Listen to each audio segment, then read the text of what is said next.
tugarutse kabisa turi kumwe na kandida depite Cyurimpundu Celine, ni umwe mu bakandida bari gukundwa cyane n'abantu batandukanye, ariko by'umwihariko nabonye abantu bari mu rubyiruko ku mbuga nkoranyambaga bari kuvuga bati twebwe utowe kabisa cyangwa se uramutse uri mu nteko nshinga amategeko byaba ari ibintu byiza cyane. Hanyuma nayo ndi kukubaza mu kanya gashize ngo uri kugenda utwereka bimwe mu bikorwa wakoze, ariko nanone ni iki kintu ufitiye abanyarwanda, ni iki kintu uzashyira kuri tebo mu gihe muri iyi minsi iri imbere, mu gihe uzaba uri mu nteko nshinga amategeko? Murakoze cyane. Muri kuganira na kandida depite Cyurimpundu Celine, nkaba ndi nimero 59, nkaba mpagarariye intara y'Amajyepfo. Ubwo ni ukuvuga ngo kuntora ni nimero 59, nugera mu cyumba cy'itora uzara nimero 59, amazina ni Cyurimpundu Celine. Ikintu nzakora ningera mu nteko nshinga amategeko, muramutse mungira icyizere mukantora, ntago ari ikintu kimwe, ni ibintu byinshi, ariko ikihutirwa cyane numva kindashinga kinjyanye, kuko buri inshingano z'umudepite ni ugushyiraho amategeko, gukurikirana ko yashyizwe mu bikorwa, ndetse no kuvugira abaturage. Rero ikintu cya mbere numva nzakora, ndashaka ko tugira uri kubona ko n'ubundi ngende mu cyiciro cy'abadamu cyangwa cy'abagore, ndashaka ko dushyiraho ihame cyangwa amategeko agenga abana uhereye nibura umwana afite imyaka 3, kugira ngo duforume wa mwana cyangwa turere wa mwana uzavamo umugore w'ejo hazaza mwiza, mu rwego rwo kwirinda ibintu tugenda tubona by'ingaruka byo kutagira fondasiyo nziza. Muri make mu ma Sunday school cyangwa amashuri ku cyumweru hakaba harimo indangagaciro z'umwana agomba kugira akaziga, zaba iz'umuco nyarwanda ndetse n'iz'idini. Ni ukuvuga ngo ndifuza kurera cyangwa kurema umugore ariko muhereye mu mizi. Nicyo kintu cya mbere, kuko nahera mu mizi niho ntabwo tuzabona ba bagore b'imico mibi, b'abakobwa b'imico mibi. Nicyo kintu ubundi cya mbere ndashaka ko twubaka umugore tumuhereye ku myaka 3, kugira ngo ejo tugire ba mutima w'urugo beza, akurana indangagaciro z'umuco nyarwanda ndetse n'indangagaciro za gikristo. Ni ibintu byinshi cyane mfite nzageza ku bantu, nimungire icyizere mukantora, nzabagezaho nk'abanyarwanda, harimo gukora ubuvugizi ku butaka, umusoro w'ubutaka. Mubona ko ndabona arimo baragenda bashyiramo n'ibindi bintu, sinzi. Aya namwe mu mashusho ngo by'abantu bagiye ugira ngo tufasha. Yego. Sinzi kuntu wenda twabihuzahuza, ariko yego, reka babe babikuyemo, ubanza uvuge ku kintu ufitiye abanyarwanda, noneho ibyo wagiye ukora wenda turahita tubigarukaho mu kanya gatoya. Yego. Ibintu rero nagiye ngeza ku banyarwanda turaza kubigaruka, ariko ndi kuvuga ibyo nzakora ningirirwa icyizere mukantora. Icya mbere ni uko nzarema umugore fatanyije na bagenzi banjye, tugashyiraho amategeko ashyiraho urufatiro ruzima ku mugore duhereye ku myaka 3, wa mwana akimenya ubwenge. Usibye n'umugore gusa, n'abanyarwanda muri rusange, tugahera ku mwana, yaba umuhungu yaba umukobwa, tugashyiraho amategeko n'indangagaciro za kirazira z'umuco nyarwanda n'iz'igihugu guhera ku myaka 3, kugira ngo azamuke neza. Icya kabiri, nzakora ubuvugizi ku butaka. Hari ubutaka busoreshwa kandi nta musaruro nyirabwo abubonamo. Kwa mugani uwo musoro uzavaho. Hari nk'ubutaka ubona ukabona nyine bumaze nk'imyaka nka 20 budahingwa, ariko ubwo butaka bukaba busora. Nzakora ubuvugizi rero hajye hasoreshwa ubutaka bwagize icyo bumarira nyirabwo. Ikindi kintu nzakora ubuvugizi, kuko ngende umuntu ubana n'abaturage, ndi umuntu ukorera mu ntara, ndi umuntu uba mu byaro, ndi umuntu wavukiye mu byaro. Ikindi kintu nzakora ubuvugizi ni kugira ngo hazeho perime z'abashesha kanguhe cyangwa z'abageze mu za bukuru, kuko ubona ko umuntu w'imyaka 50 agishoboye 60, kandi abakeneye kuva ahantu hamwe ajya ahandi. Ntabwo rero iyo perime izaba igenda kumufasha kuba yajya gukorera amafaranga mu muhanda, ariko izamufasha kuva mu gace kamwe ajya mu kandi, imworohereze. Kuko nkange uri kwiyamamaza kuba depite cyangwa intumwa ya rubanda, mba nzi ibintu byinshi cyane bitandukanye, mba naragiye kuri tere nkabyibonera. Kuri ubu se abantu bari muri iyo myaka nta perime baba bafite? Barayigira ariko iragoye. Naragiye kuri tere nk'intumwa ya rubanda, nagiye aho ibizami bibera, nsanga biragoye, ari amakona bakatakatamo ni maremare, nsanga n'abasore birabagora.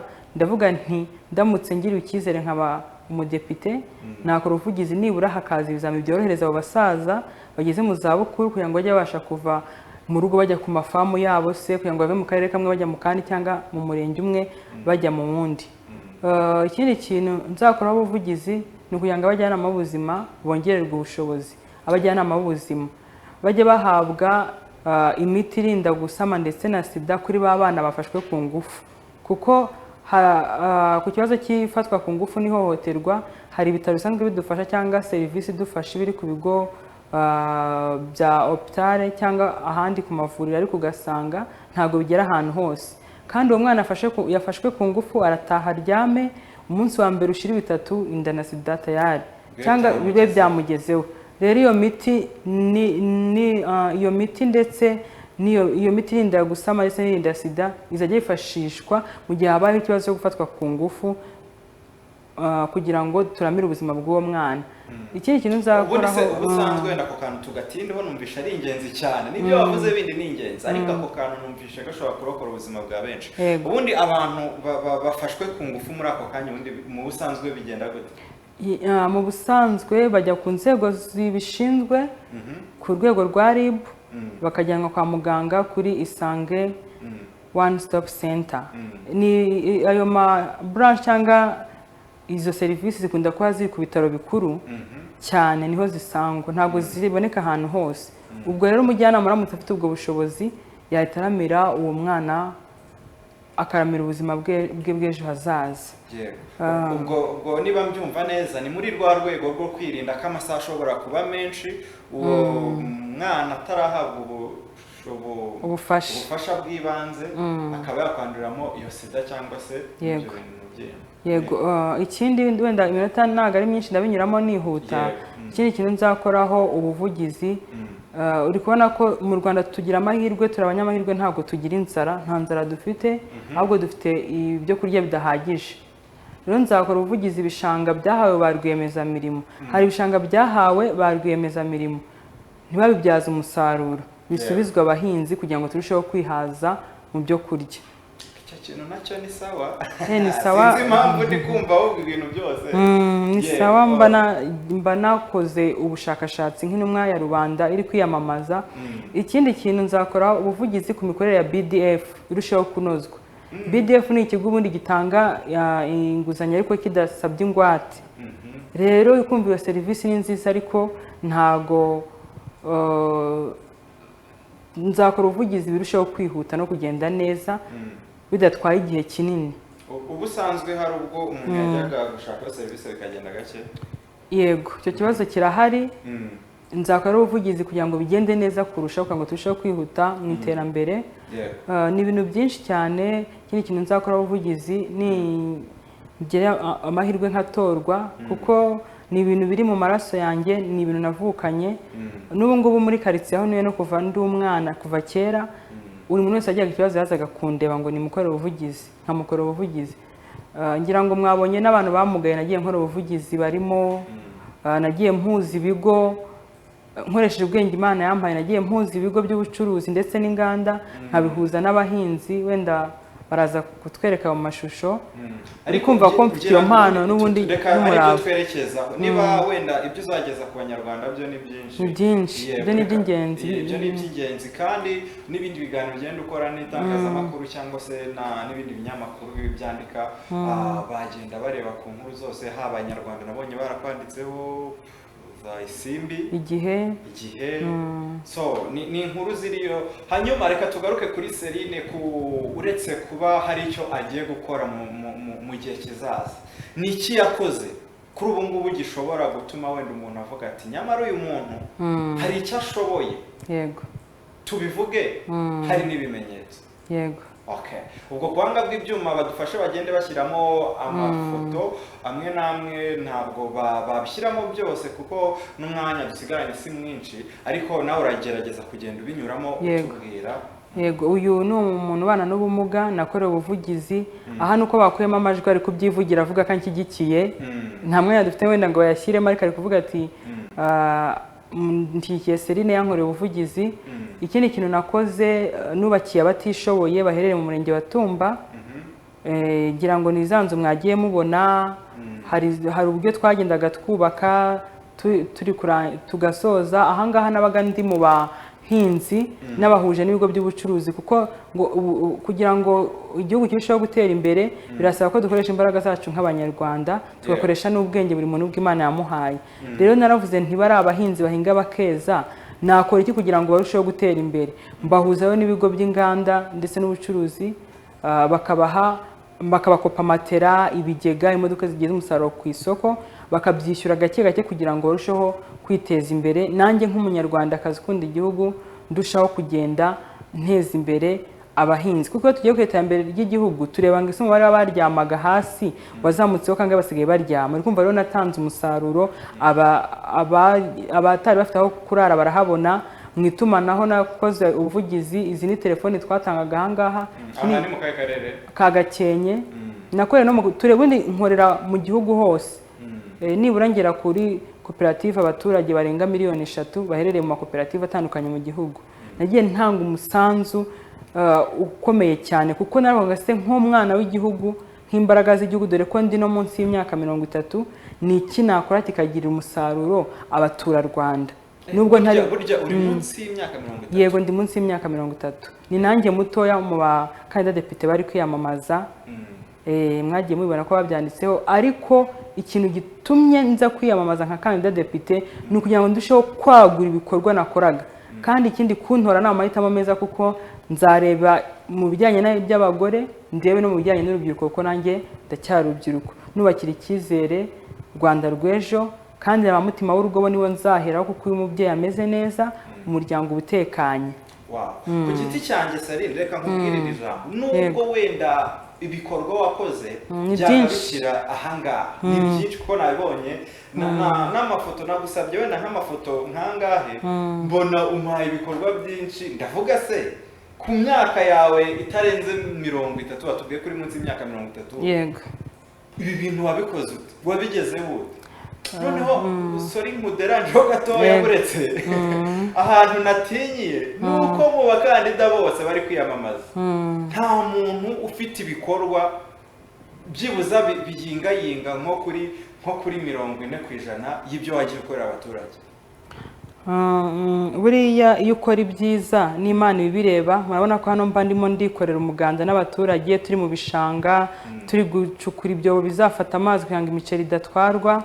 Rero nshimira n'ibinyamakuru byanyanditseho, kuko nta muntu nigeze mbwira ngo anyandikeho cyangwa musabe kunyandikaho, ahubwo kubera ko tubana mu buzima bwa buri munsi bagendaga babibona baravuga ati natwe igihe niki ngo twandike ku bikorwa kandida depite Cyurimpundu Serine nimero 59 uhagarariye intara y'Amajyepfo yakoze. Bose bagiye bandika, bose barandika, kuko wenda hari abansabaga amafoto ariko barabirebaga.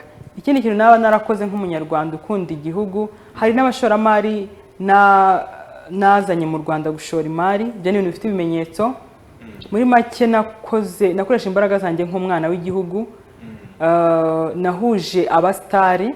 Niyo mpamvu akenshi abantu babona abastari bampostinze ntibabigireho ikibazo. Njyewe natekereje navuga nti ubundi buriya ni gute njyewe mu kanya kashize uwitwa Risudi yagupostinze, navuga ariko uyu mubyeyi ko muri kumupostinga cyane, nanjye bikubitiraho nuko nanjye nari nakwaprochinze ndakubwira ntiwazaje mu kiganiro tukagira wenda ibyo tuganiraho. Risudi arambwira ati ngewe mu bantu namenyanye nabo bari kwiyamamariza uyu mwanya, uyu mugore ndamuha amahirwe yawe. Arambwira ati yampaye urutonde rw'abantu nka 4 n'ubundi barimo hariya bari muri iriya campaign, ariko arambwira ati uyu mudamu kabisa ngewe namujya imbere. So rero ni ikintu cyiza cyane, kandi nanjye ndagushimira ku giti cyanjye, kuko nkurikije ibi bikorwa mbonye buriya kuba hari ikintu wakoze nabyo birafasha. Kuri ubu ngubu ni ku itariki zingahe harya bazatora? 16. Yego, ku itariki 16 z'ukwezi kwa karindwi tuzaba twaraye dutoye umukuru w'igihugu. Yego. Ubwo rero umuntu wese ukurikiye televiziyo Izuba, by'umwihariko akunda ikiganiro iStar Show, cyangwa se akaba yarakinyuzeho yigendera akabona aho wenda umuntu akunda cyangwa se amaze iminsi abona ahandi, ubwo gahunda yayibonye. Uraza kutwibutsa tugana ku musozo uburyo gutorwa bikorwamo, uburyo umuntu ashobora kuzagutora, unatubwire by'umwihariko ku muntu ukeneye nimero yawe ya telefone uburyo yakubona. Murakoze. Njya nkunda kubwira abantu ngo mu buzima uziruke ku mahirwe, ntuzicare hamwe ngo amahirwe agusange. Ndagira ngo mbere yuko wenda mvuga uko bantora cyangwa mbibutse n'ibindi wenda nagira icyo mvuga, kuko ni byinshi mfite byo kuvuga pe, ni byinshi mfite byo kubwira Abanyarwanda. Mureke dutange umusanzu wacu, kuko iyo bavuze ngo urubyiruko turi imbaraga z'igihugu, nuko hari icyo nge nshoboye na mugenzi wanjye hari icyo ashoboye. Mureke rero izo mbaraga tuzikoresha mu kubaka igihugu kandi nta nyungu duteganyije, kuko ntago nigize ngira inzozi zo kuba mu depite, ahubwo nagize inzozi zo gukoresha ubwenge n'ubumenyi mfite nkora ibintu bifitiye inyungu igihugu cyacu. Rero niba uri muri serivisi zitandukanye, kora nk'umwana w'igihugu, wikora nk'umuntu ugamije inyungu, kuko inyungu ushobora kuzibona ariko ugakora, ariko ntugire abandi bantu ugirira akamaro. Mbwira abantu ngo impamvu turi ku isi tugihumeka hari abapfuye, hari ibyo tutararangiza gukora, ariko mbabwira ngo umuntu ubereyeho abandi ntahajya, agenda iyo yarangije gukora imirimo ye. Tubereho abandi, tube nk'abana b'igihugu, ibyo dushoboye tubikore. Sinzi wenda nta mwanya dufite munini, ariko nge nagiye nkora ubuvugizi bwinshi n'abagwiriye n'ikangu, nagiye mbashaka uburyo bavuzwa nkoresheje ubwenge Imana yampaye. Nshimira n'ibitangazamakuru byagiye bimfasha. Hano bagwiriye n'ikangu mu karere ka Rulindo, ni ukuri Imana ishimwe, bamfashije kugira ngo abitangazamakuru byamfashije kugira ngo bavuzwe. Nshimira Afrimax ndayivuze, baramfashije. Nakoze ubuvugizi bwinshi cyane, rangiye abantu akazi, mfite kampani yanjye, ibigwi byanjye abantu barabizi, ntabwo ari byo ndi kwitaka, itangazamakuru rirabizi. Nahuje ibigo by'imari nanone ndetse n'ibigo by'inganda n'abahanzi, bashakira amasoko yo kuba brand ambassador cyangwa guhagararira ibigo. Nafashe igisata cy'imyidagaduro nyihuza n'icy'ubucuruzi. Ikindi cyagashya wenda naba narakoze mu buzima bwanjye, ntabwo yize ndepoza nshaka akazi, ahubwo nagendaga ngaragaza ko nyine umumaro wanjye muramutse mumaye akazi n'uyu, tugahita dukora, nkakora neza. Nakoranye n'ibigo byose byo mu Rwanda bikomeye byose. So thank you so much. Ariko nanone ntabwo waducika, hari abantu bakurikiye televiziyo yabo wenda baze kukwandikira kuko bagiye kuguhamagara baba benshi, ariko wabahereza nimero ya telefone wenda ukoresha kuri WhatsApp ku buryo umuntu ukeneye kukuvugisha mu bundi buryo, hari n'ukeneye wenda ko nawe ushobora kumukorera ubuvugizi kuko wabikoze ahantu henshi, uwo muntu araza kukubona gute? Yego, umuntu ubikeneye yanyandikira kuri Instagram Kandida Depite Celine, niho yanyandikira. Binamugoye yanyandikira kuri 07 22 97 98 50 07 22 97 98 50. Mbabwira ngo niteguye gukorera igihugu cyanjye, kuko narinze indangagaciro zanjye kuva kera nkivuka kugeza ubu. Ndi inyangamugayo, binyemera gutambuka hose ndetse no kurushaho kuzamura ibendera ry'igihugu cyanjye nk'umunyarwandakazi ukunda igihugu. Celine, niba ubutumwa wari ufite kutugezaho ari ubwo ngubwo, twagushimira cyane. Mbibutsa ko kuntora ari nimero 59 mu ntara y'Amajyepfo. Nkaba uzibagirwa izina ryanjye azaryibukire kuri Celine Dio w'umuhanzi. Yego, Celine Dio. So urakoze cyane. Murakoze cyane. Hanyuma reka mbwire n'abakunzi b'ikiganiro iStars Show ko tugicumbikiye ahangaha. Urabizi ko abari kwa kabiri, kwa kane, kwa gatanu ndetse no kwa gatandatu guhera kuri saa 2 tukugezaho amakuru agiye atandukanye aba yiravugwa cyane kurusha yandi, haba mu myidagaduro ndetse no mu buzima busanzwe. Ariko nanone tukagenda tubazanira abatumirwa b'ingirakamaro nka Celine, ni umukandida uri mu bantu bakoze ibikorwa bihambaye, ibikorwa byinshi cyane mbere yuko anatekereza kuba yajya kuri uyu mwanya. Ubwo rero ku itariki 16 ntazaba ari wowe ucikanwa no kuba watora nimero 59. So twamushimiye cyane. Nshimire Obstav twabonye ku buhanga bw'ibyuma, nshimire abafatanyabikorwa b'ikiganiro baba baduteye inkunga kugira ngo kibashe kubageraho neza. Nshimire ubuyobozi bwa Izuba Radiant TV, nawe ngushimire wicaye kuri televiziyo yawe guhera kuri saa 2 kugeza amagingo aya. Hanyuma duhura ubutaha. Ciao ciao.